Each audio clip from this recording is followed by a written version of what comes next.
하나님과 마귀가 대화를 합니다. 하나님 먼저 말씀하시죠. 저기 욥이라는 사람을 봤냐? 저렇게 정직하고 저렇게 나를 경외하는 사람이 없다.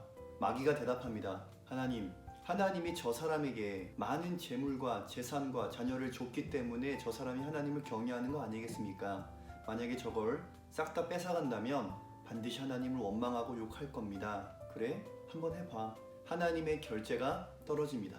그때부터 욥에게는 상상할 수 없는 일이 벌어집니다. 마귀가 바람을 일으키고 불을 일으키고 이방 사람들을 일으켜서 모든 토지소산은 불타버리고 이방인들이 와가지고 모든 가축들을 싹 가져가 버리고 자녀들은 한순간에 죽게 됩니다. 여기에는 마귀의 의도가 있었고 목적이 있었다는 거예요. 이 코로나 사태 또한 마찬가지입니다. 하나님의 결제가 떨어진 것이고요. 분명히 이 상황 가운데 마귀가 원하는 게 있을 거라는 거예요.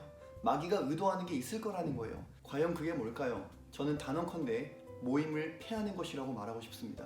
여러분, 결국 이 코로나 사태를 통해서 많은 사람들이 우리에게 요구하는 게 뭐예요? 교회에서 예배 드리지 않아도 되니까 방송으로 집에서 개별적으로 예배를 드려라, 이거 아니겠습니까?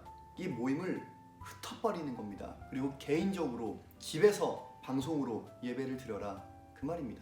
많은 사람들은 그렇게 얘기할 수 있습니다. 어차피 우리의 예배는 삶의 예배다. 그러니까 집에서 삶 속에서 예배하기를 더 힘쓰면 된다. 여러분, 근데요, 제가 이 말씀을 드리고 싶어요. 과연 이 공동체 함께 모여서 기도하고 함께 모여서 예배하는 이 모임을, 이 예배를 제외하고 삶의 예배가 가능할까요? 여러분, 가능하다고 보십니까? 우리는 이 예배를 통해서 하나님과 인격적인 소통을 누리는 것이거든요. 그 인격적인 소통이라는 것은 반드시 사람과 사람의 모임 가운데 이루어질 수밖에 없다라는 거예요. 여자친구랑 백날 첫날 카톡으로 연애한다고 할 때 여러분, 이걸 연애라고 말할 수 있겠습니까? 직접 만나야죠. 만나야 인격적으로 서로가 서로를 알고, 그리고 그 관계 속에서 서로 대화하고 눈과 눈을 마주치고 서로 내 이야기를 귀로 듣고 손도 잡고, 여러분, 그런 인격적인 관계 속에서 사랑은 더 커지는 거예요. 그 인격적인 관계 속에서 서로가 서로의 정체성을 확인할 수 있다는 거예요. 여러분, 예수님께서 성만찬을 하실 때 직접 떡을 떼서 제자들에게 나눠주시죠. 그러면서 뭐라 그래요? 이건 내 몸이다, 내 살이다, 내 피다, 내 살과 피를 너희들이 먹고 마셔라, 그렇게 말합니다. 이 성만찬이라고 하는 건요, 한마디로 말하면 예수님의 살과 피가 우리 안에, 그 예수님의 생명이 우리 이 모임 안에 있음을 우리가 서로 확인하고 기념하는 거예요. 내 안에 예수님이 계신 것처럼 너 안에도 예수님이 있음을 함께 확인하는 겁니다. 이게 그 모임 가운데, 공동체 가운데 그게 확증되는 거예요. 그러니까 초대교회 사람들은요, 언제나 모일 때마다 떡을 떼고 함께 기도하고 함께 예배하고 함께 전도하고 모든 것을 함께 했다는 거예요. 여러분, 생명이라는 건요, 몸과 몸이 만나서 생명이 창출되는 거예요. 남녀 간의 사랑이라는 것도 몸과 몸의 만남을 통해서 생명이 창출되는 거거든요. 우리가 함께 모여서 함께 예배하는 것이 너무나도 중요하다라는 거예요.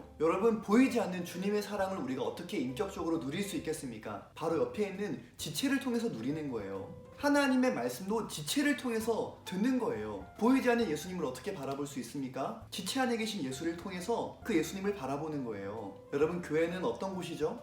기도하는 곳이죠. 하나님의 백성이라 일컫는 사람들이 모여서 기도하는 곳이에요. 이 말씀을 드리지 않을 수가 없는데요, 우리의 몸 안에 주님 오셔가지고 성전 삼았다라고 얘기하는데, 여러분, 성경을 보세요. 이 개인 교회는 철저하게 공동체 교회를 지향하게 되어 있어요. 예수 그리스도를 머리로 한 모든 지체가 하나가 되는 이 공동체를 통해서 하나님은 일하신다라는 거예요. 에베소서에 바울이 영적 싸움에 대해서 말할 때 우리의 씨름은 누구의 씨름이라고요? 개인의 씨름이 아닙니다. 우리 모두의 싸움이라고 말하고 있어요. 요한일서에 요한 사도가 세상을 이기는 승리는 이것이니 우리의 믿음이다. 누구의 믿음이라고요? 개인의 믿음이 아니라 우리 이 공동체의 믿음이 세상을 이길 만한 힘이 된다라는 거예요. 주님 뭐라 그래요? 내 이름으로 두세 사람이 모인 그곳에 내가 있겠다 그랬어요. 전도서에도 한 사람이면 패하겠거니와 두 사람이면 맞설 수 있고 세 겹줄은 쉽게 끊어지지 않는다고 얘기해요. 철저하게 성경 전체를 통틀어서 뭘 말하냐면 이 공동체를 통해서 하나님은 일하신다라는 거예요.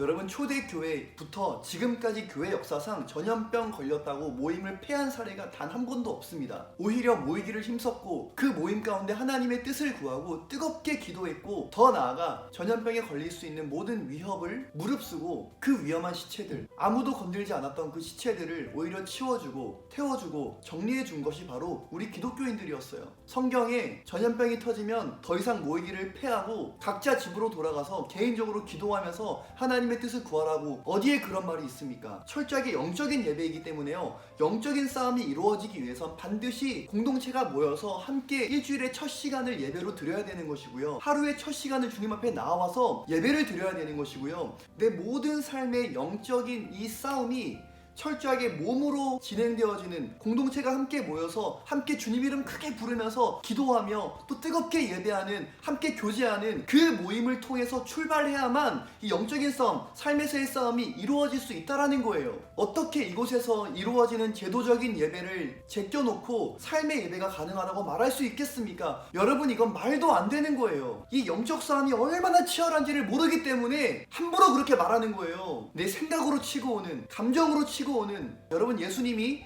유혹에 빠지지 않도록 하기 위해서 기도하라 그랬죠? 예수님도 습관에 따라 기도했거든요. 여러분, 정말 이 기도하지 않으면 이길 수 없는 이 엄청난 영적인 싸움을 함께 모여서 기도함으로써 성령 충만을 받고 나아가야 이 싸움을 싸울 수 있다라는 거예요. 성경은 철저하게 이 공동체성을 강조하고 있습니다. 마귀가 뭘 원하냐면요, 이 인간이 가지고 있는 인격성을 기계화시켜버리고 교회가 가지고 있는 공동체성을 철저하게 개별화시키는 것이 마귀의 목적이라는 걸, 여러분, 그걸 보셔야 된다 그 말입니다. 인간은 본래 연약하고 나약합니다. 편리함을 맛보는 순간부터 굳이 같은 일을 하더라도 힘들게는 안 하고 싶은 것이 인간의 본성이에요. 여러분, 지금 뭘 봐야 되냐면 이 코로나로 인해서 이 이전과 이후의 예배가 완전히 판도가 바뀔 겁니다. 인터넷 예배가 이제 완전 열려버린 거예요. 이제는 이 예배가 본격으로 교회에 나와서 드리는 이 예배랑 동일시돼버린 거예요. 여러분, 나중에 피치 못할 사정이 생겼다는 그 이유로 인해서 예배에 목숨 걸지 않는 그 중심 가운데 이 인터넷 예배를 찾게 되는 일이 없을 거라고 보십니까? 우리 어린 친구들 지금 너무나도 분별력이 없죠. 그 아이들 어차피 예배 끝나고, 교회 나와 예배 끝나고 다 PC방 가고 놀러갈 아이들인데, 적어도 이 아이들의 머릿속에 그래도 예배는 교회에서 드리는 거라는 그 마인드가 심어져야 되지 않겠습니까? 지금 여러분 계속해서 집에서 예배 드려도 괜찮다, 그래도 된다, 아이들이 한 번, 두 번, 세 번, 아이들 뿐이겠습니까? 믿음이 연약한 많은 사람들도 교회에서 드리는 예배랑 이 인터넷 예배가 똑같은 거네? 그럼 굳이 교회 갈 필요가 뭐가 있겠어? 그 생각 가운데 교회를 안 나갈 겁니다. 더 나아가 놀러가면서 유튜브로 예배 틀어놓고 나 예배 드렸다고 말하는 일도 생기게 될 거예요. 나중에 걷잡을 수 없이 이들은 자기 방식대로, 자신의 입맛에 맞는 대로 예배를 드리려고 할 것입니다. 그런 말 하죠? 이렇게라도 예배를 드려야 된다. 여러분, 이렇게라도라는 말 자체가 원래 드렸던 예배랑은 다르다는 걸 의미하는 거 아니겠습니까? 진지하게 지금 마귀가 뭘 원하는지를 똑바로 직시하고 목숨 걸고 싸워줄 수 있기를 주님의 이름으로 부탁을 드립니다. 분명히 이 사태는 지나갈 겁니다. 나중에 한국 교회사 아니면 세계 교회사, 지금 세계적으로 코로나가 지금 퍼져 있으니까요,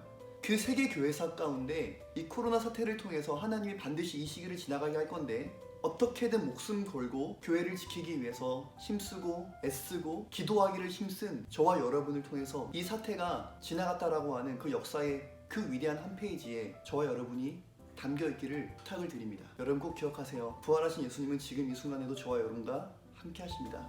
감사합니다.